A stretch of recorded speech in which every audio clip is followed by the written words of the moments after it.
أعوذ بالله من الشيطان الرجيم بسم الله الرحمن الرحيم الحمد لله رب العالمين والعاقبة لأهل التقوى واليقين ثم الصلاة والسلام على سيد الأنبياء والمرسلين حبيب إله العالمين العبد المؤيد الرسول المسدد المصطفى الأمجد المحمود الأحمد أبي القاسم مصطفى محمد صلى الله عليه وآله وسلم. أما بعد فقد قال المعصوم عليه الصلاة والسلام كل شيء لك طاهر حتى تعلم أنه نجس. Islam is a religion that is easy in accordance with man's nature. Its commands, injunctions and orders are simple and easy. There is no doubt that God desires and wishes ease and comfort for us. He does not want to put us under difficulty or hardship. Never does Allah wish to impose hardship and difficulty on us. Islam as a whole is a religion of tolerance, mercy. It's a religion of ease and comfort. Nowhere in the Islamic texts and in Islamic laws do you find any injunctions, any laws that are opposed to man's nature and that are imposing difficulty and hardship on men. Every divine injunction, every divine rule is within man's capacity, within man's ability and tolerance. The Holy Quran says, يُرِيدُ اللَّهُ بِكُمُ الْيُسْرَ وَلَا يُرِيدُ بِكُمُ الْعُسْرَ. Allah desires ease for you and does not want hardship for you. This is a verse in the Holy Quran in chapter Baqarah, verse 185. Elsewhere, the Holy Quran says, مَا جَعَلَ عَلَيْكُمْ فِي الدِّينِ مِنْ حَرَجٍ. God did not impose any difficulty or difficulties on you in the religion.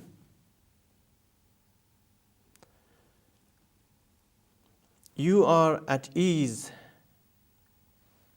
insofar as you are a Muslim. You are in comfort insofar as you are practicing Islam, insofar as you are a practitioner and adherent to Islamic laws. Many people wrongly believe or think about purity and impurity, about cleanness and uncleanness. We find them sometimes anxious, sometimes frustrated, and they continue to remain in anxiety and frustration and despair when it comes to the rules of purity and impurity, when it comes to the rules of Taharat and Najasa. Unfortunately, when it comes to the rule of Tahara or to purity and impurity, many people continue to suffer. Many people don't know what to do. They wonder whether something is pure or impure, whether something is clean or unclean. I should say that unfortunately most of us have made Islam difficult for our own selves. We have made it difficult for us. Islam is not difficult, it is not hard. It is we who have made the Islamic laws and who consider the Islamic laws to be very difficult, to be very unbearable, to be insufferable. No.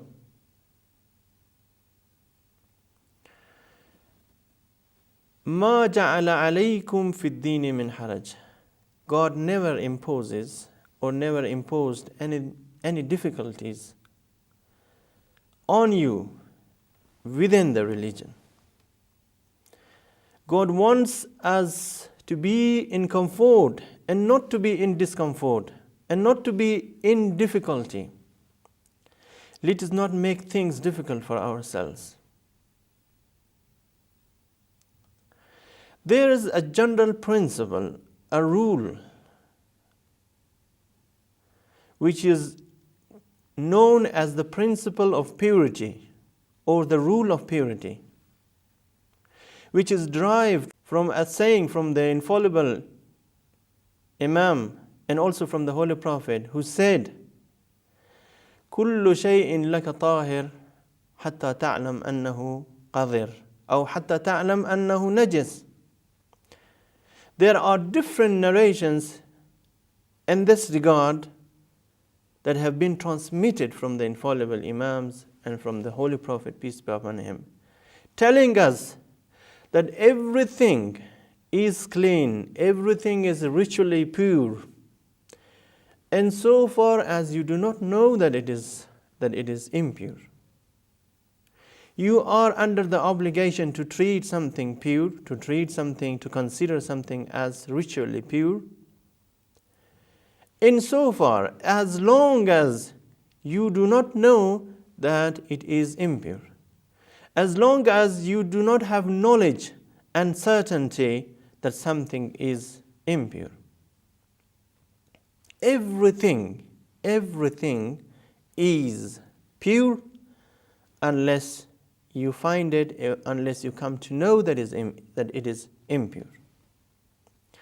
Of course, Islam has mentioned explicitly those things which are impure, those things which are ritually unclean. Those things are clearly mentioned. Once you know those things, once you know those essentially and inherently impure objects, then apart from those objects, you have to treat everything as clean. You have to consider everything as clean. كل شيء لك حلال حتى تعلم أنه حرام. This is another saying.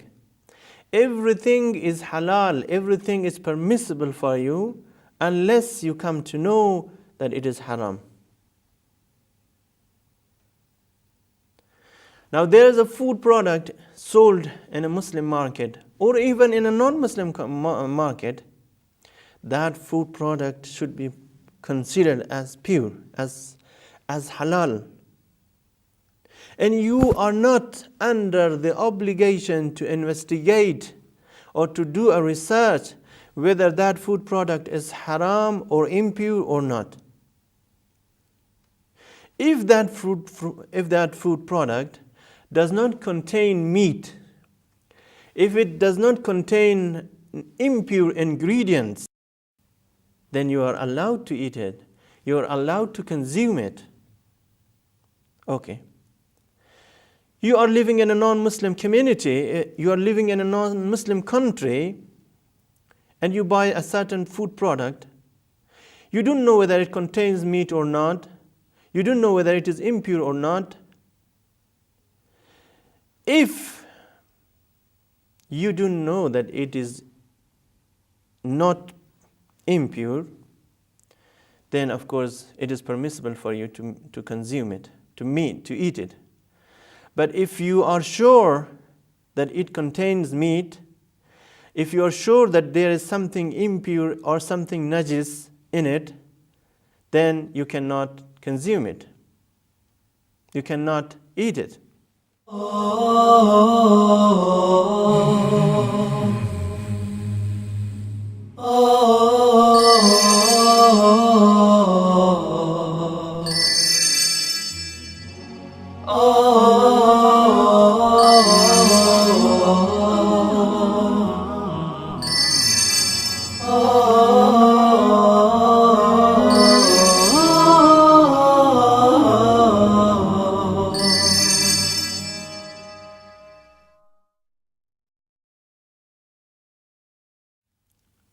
Unfortunately, when it comes to the rules of purity and impurity, cleanness and uncleanness, what is known as Taharat and Najasa in the Islamic jurisprudence and in Islamic terminology, many of us tend to be suffering from some sort of obsessiveness, some sort of disease, which we call it obsessive compulsive disorder.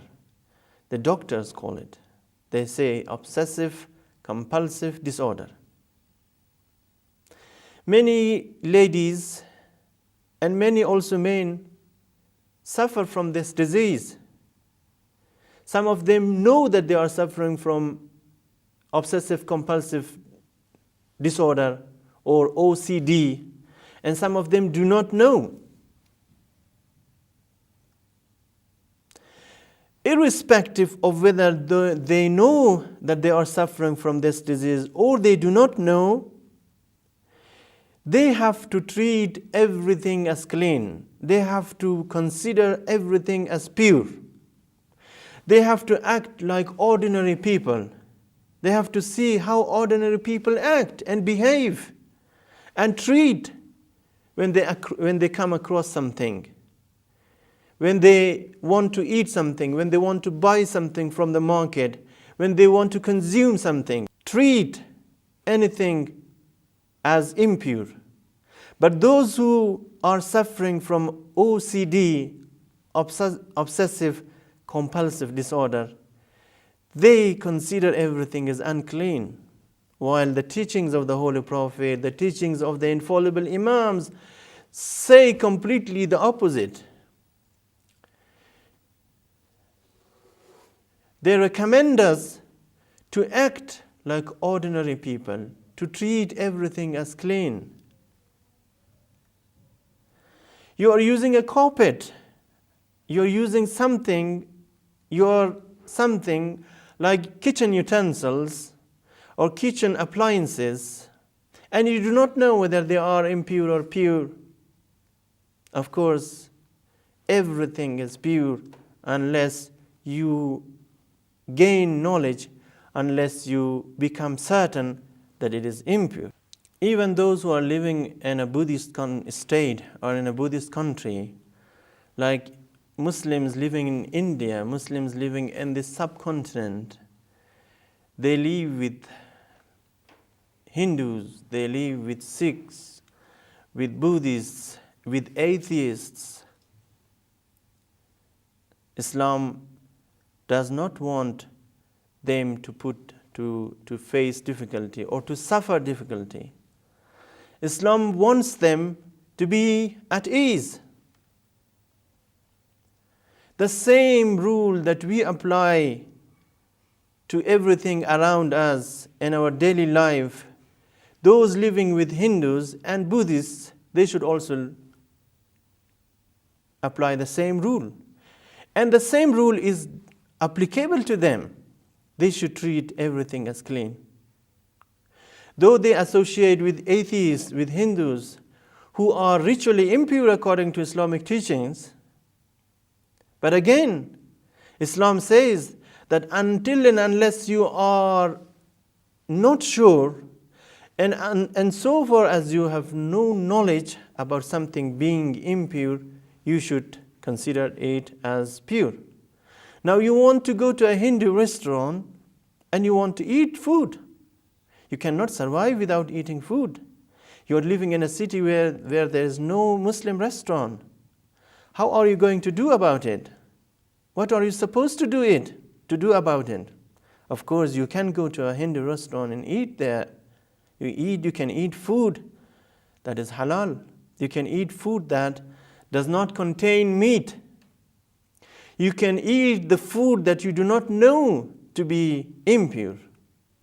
Of course, sometimes you think that, okay, Hindus are ritual. Okay, Hindus do use their hands to prepare the meat. They sometimes don't wear gloves. Sometimes they do wear gloves. Okay, but you have not seen them using their barren hands, their naked hands, washing something or preparing the food or touching the food. You can eat the food that you do not know to be impure. Insofar as the food does not contain meat, you can eat it. If it contains meat, then of course you have to make sure that the meat is halal. You have to make sure that the meat comes from an animal that has been slaughtered according to Islamic laws.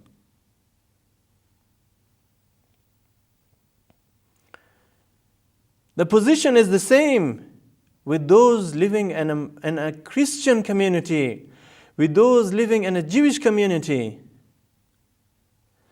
and those who are living in a community that is predominantly Christian or Jewish. You should remember that the people of the book are ritually pure. They are clean. They are tahir. You can eat their food. You can use their food. You can interact with them. If their hands are wet, if their bodies are wet, you will not be affected.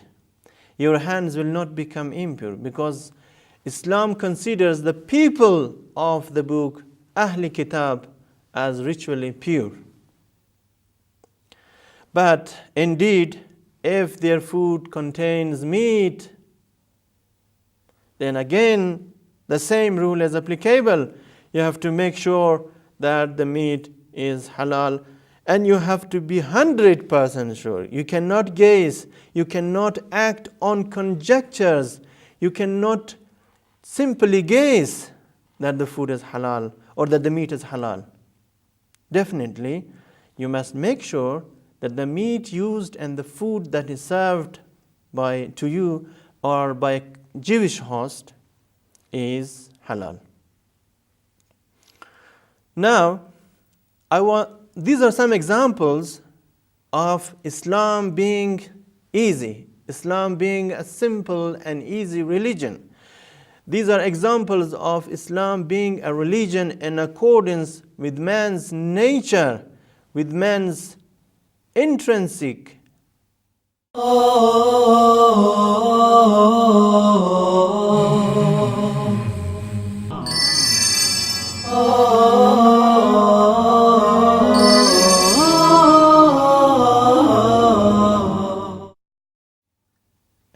tendencies and inclinations.